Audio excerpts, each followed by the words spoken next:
Oh, there you are, YouTube. Okay, October 15. What is the movie? Upside down. Let's see. For real? Pet Cemetery Bloodlines. So actually, this is going to come later because we are very busy today. We have a lot to do, so we're going to actually put in a short movie, and that is going to be the Muppets Haunted Mansion, because it's only like 40 minutes or something. So we're actually going to watch Muppets Haunted Mansion, and whenever we watch Muppets Haunted Mansion, or whenever we pull that movie, we're going to watch this movie instead. So today, Muppets Haunted Mansion, and this movie later.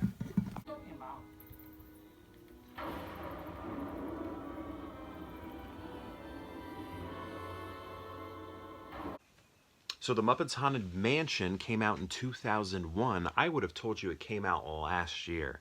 Time's just flying by. So this is the first time we watched this. It was like a little special that Disney Plus had. Like I said, it was only... Actually, we looked it up. It was like 50 minutes.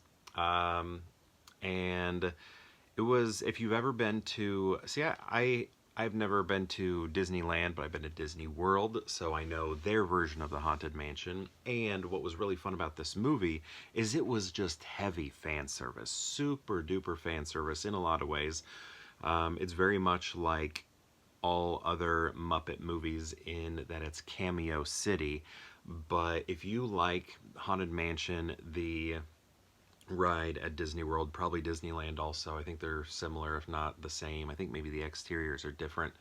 But it just does it all. Like it references it constantly, heavily, to where the entire time you are Leonardo DiCaprio from Once Upon a Time in Hollywood going, right there, right there. I know that, I know that, I know that. The entire movie, and it even does, and I guess this is maybe a spoiler if you haven't seen it, but what I loved about it is every time that I've been on the Haunted Mansion, it like stops, it stalls, and it's not like the ride's breaking down, it's just like, you know, catching up with people, and like I said, it's happened every time, and whenever that happens, this like little ghost sounding voiceover thing, it like it funnels information into your doom buggy, where it tells you, you know, basically sit tight, the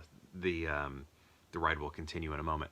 And this movie even did that. So it was funny that the ride stalls so often.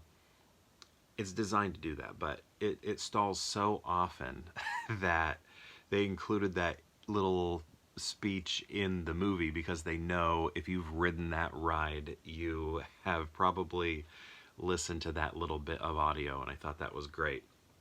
I'm still not used to the new Kermit voice in this. I prefer the previous guy who was Kermit.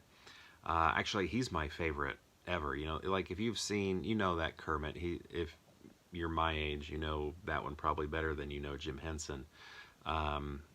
He was Kermit during, well, I don't know, that's probably not right, because I don't know, for me it was probably 50-50 Jim and him, but gosh, I can't think of his name right now though, but Muppet Christmas Carol, that guy, who did Kermit's voice there, like, I think he does great. And he's no longer with the company. He got booted out for some reason. It's also why we don't see Rizzo very much. Rizzo was his character, so Rizzo's kind of taken a back seat, which I don't like, because I don't like Pepe, and I think Pepe is Gonzo's sidekick in this. The whole movie revolves around Gonzo. And I've just never been that big of a fan of Pepe. And I know if what's his name was still doing Kermit's voice, we probably would have had Rizzo as the sidekick in this. Maybe not, but I do prefer Rizzo as Gonzo's sidekick, and I just prefer Rizzo more in general. I think he's hilarious, more so than Pepe. But yeah, like I said, Kermit's new voice, I'm still not used to it yet. I probably got to watch a lot more stuff. Disney needs to put out a lot more stuff so that I can get used to it.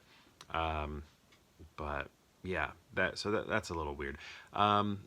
like I said, it's heavily Gonzo. He goes to stay in the haunted mansion basically as a stunt. You know, he's kind of a stunt man, and he wants to be somebody who can make it through the entire night. And he has to. He's not afraid of anything, is what he says. But in order to survive the whole night, he needs to face his fears. And he's like, "But I'm not afraid of anything." And then he eventually, spoilers, finds finds his fear and faces it. And it's a nice little story. Will Arnett's in it. Pat Sajak is in it. Craig Robinson is in it. John Stamos. All sorts of people are in it. Um, which is fun. I like that they're holding on to that whole cameo thing that the Muppets have always done. And it's shorter, which is probably good. I think, it's hard to make an entire movie on a ride, because I've seen the Haunted Mansion movie, and, it was all right, but I get why it's difficult. But then you have Pirates of the Caribbean, and that movie is awesome, and it made a lot of sequels. Some I saw, some I didn't, but the first one, it did serve well as a movie, so it can be done. I wouldn't say I dislike the Haunted Mansion movies. I like the Muppet one, but it never overstayed its welcome really. Any lull that you may feel goes away very quickly because it's a very short film. So yeah, I don't know. I thought it was fun. Uh, I I'd watch it again. I'd watch it again. It was cute. It was fun. Anyway, have you seen this? Have you seen Muppets Haunted Mansion? If so, let me know your thoughts on it in the comments below. I'd love to know. Also, what movies are you watching during this countdown to Halloween? I'd love to know that also. Thank you so much for watching, and perhaps we'll see you tomorrow for more Pure Hangout.